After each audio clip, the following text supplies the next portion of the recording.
Okay, so where we ended off all like 2 weeks ago, wherever it was, we were doing radical reactions. And remember, um,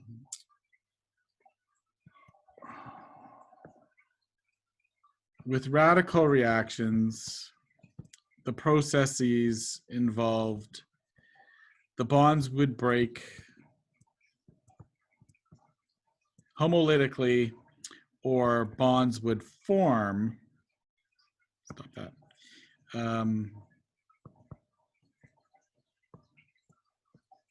Homolytically. So we're using the fishhook arrow because it's the movement of one electron. And electronegativities, polarization, none of that actually is important. So the radical reactions really don't fit the way that we've approached everything so far in class. And so when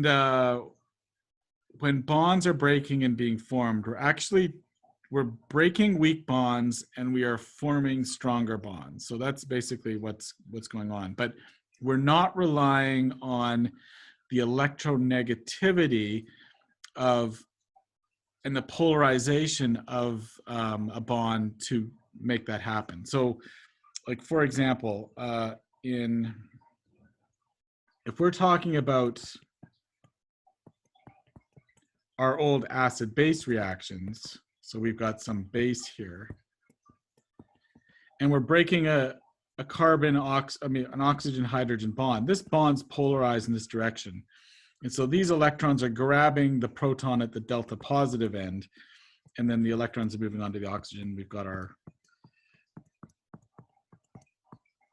conjugate base, plus now we've made our conjugate acid.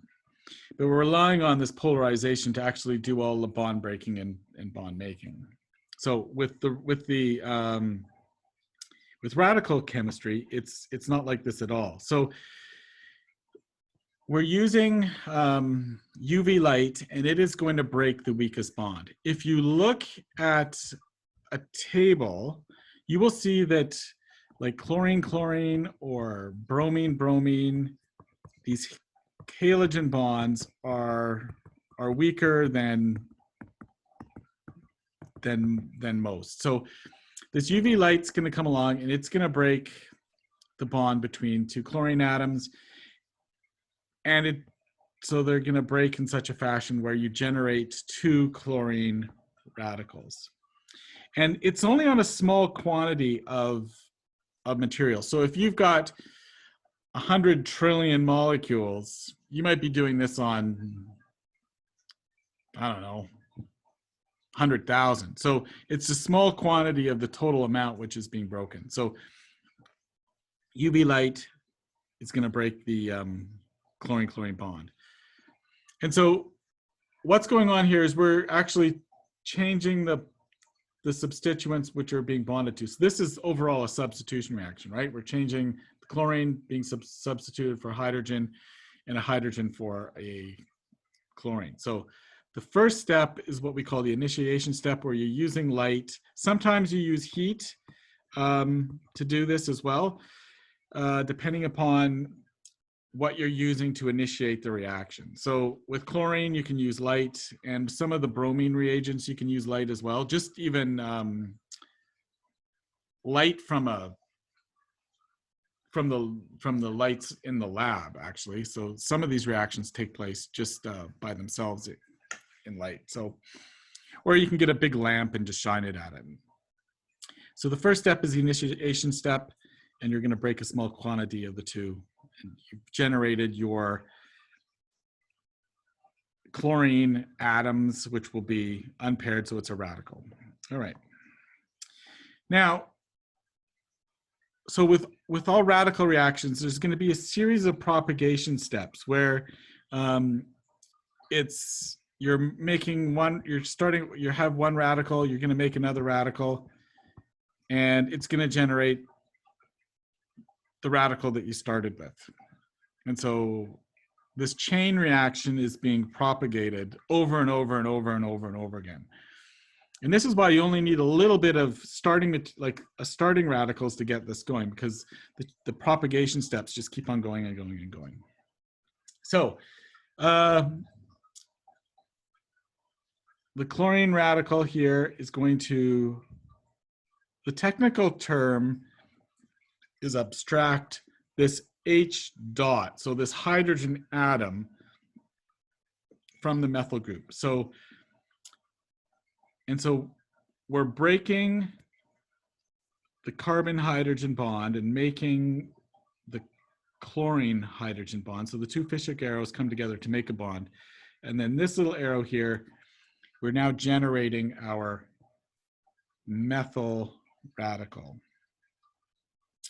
Now the methyl radical then comes along and it's going to bump into a chlorine atom, or a chlorine molecule, sorry. So it's going to form a bond between carbon and chlorine, and then it's going to break the weak chlorine-chlorine bond.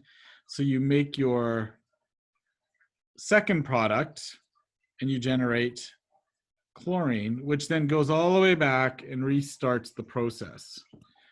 And so, and there's these propagation steps keep on going until you start to run out of your two starting materials, your methane and your chlorine. And so just this constant repeating of A and B is called basically the chain reaction. And in the end, the way that these processes stop is that there's really two ways. There's a couple ways that these can stop. It's called the termination step, the good old Arnold Schwarzenegger step. Two radicals can recombine. It's basically radicals recombining. So in the first step here, two chlorine radicals combining to make this, that's going to slow down the reaction, but it's not going to totally kill it, because these can later on be reacted with UV light, right? So that could generate our two radicals again. So this one's the least important of all of them. This step here stops the process, but it actually makes one of the products, so that's fine. So that's fine. And this one here actually makes a side product, this two methyl radicals getting together. But that's basically how the process stops, is that there's some termination step where two radicals come together, and once they've collided, they've stopped the process. With radical reactions, with chlorine, these tend to be non-selective. So they're less useful, although that was the example we gave there. With bromine, these are selective, and so they are actually quite useful, and we're going to use them later on. Useful, not useless, useful. We're going to use them later on in class. So what do I mean by non-selective? So if you've got, like with methane, there was only one carbon, but let's pretend that we have butane, and we were to do this same reaction with chlorine and UV light. There's actually a couple of different products that you could make, right? You could substitute the chlorine onto this carbon and you would make this, or you could substitute the chlorine onto this carbon and you would make this. And chemists don't like this at all. They want to make one or the other. When it comes to using, if you had the same sort of thing with bromine, you make predominantly and in very good yield one of the two. And we'll explain this a bit later on, and I think it's mainly in organic too, which we'll explain this in a bit better shape. But because the chlorine is so reactive, it's less selective. So with bromine, it's less reactive. Put a little 2 there. So it is a more selective reaction. And in fact, it can be quite useful. So we'll see later on that this particular reaction is synthetically useful for a lot of things that we want to do. And this is one of the few reactions in which, because remember when we were talking about alkanes at the start, alkanes don't react with a whole lot of things, but one of the ways they can react is in the presence of radicals with UV light or heat. They can you can generate carbon radicals, and you can substitute hydrogens for other heteroatoms. So that's just one of the side reactions for that.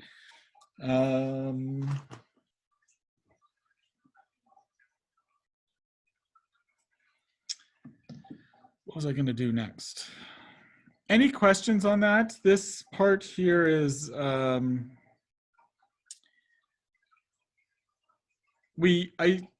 put this at the start of this reaction mechanism stuff just so I've actually covered a little bit of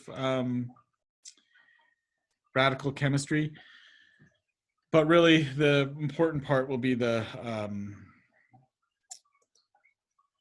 polar chemistry.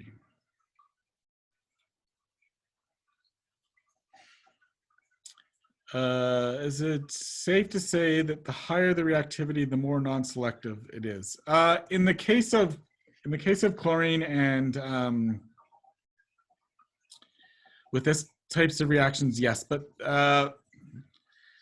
when we're talking about polar reactions, no, there's certain times where things can be very reactive and they're still selective. So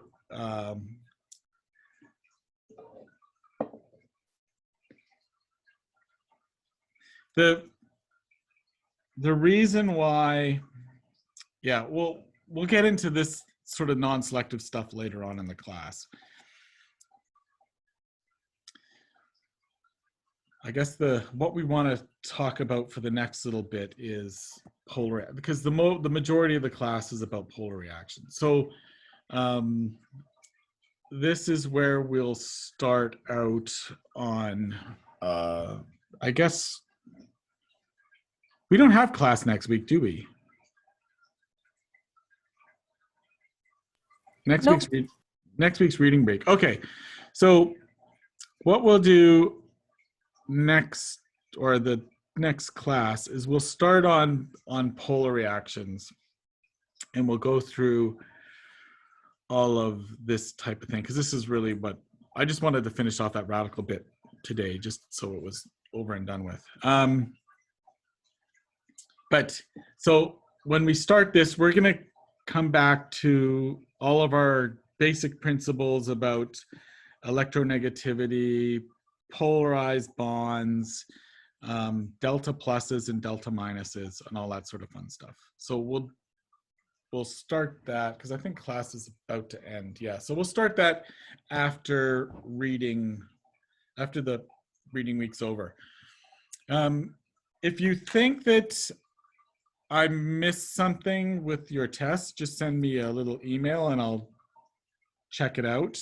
But I'm going to go through and look at the acid-base stuff, those reactions, and I remembered that there's some part marks I can give for that. So, and remember, the exam's actually out of 20. So even though Top Hat says it's out of 19, it is out of 20. So keep that in mind if you're calculating out your percent. Okay? Wait, Dr. Hill? Yes? It's out of 19 or 20? Sorry, it's out of 19. Did I just say it was out of, yeah, it's out of 19, yes.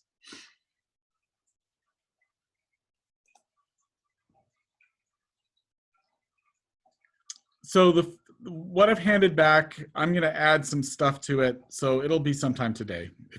But what I've gone through all of the questions except for I forgot to add part marks to the reaction question. So the majority of the stuff is part marks have been added to it. It's just those last few questions there. All right. So yeah, it's out of 19. So do your percent out of 19. Right. Okay. Thanks.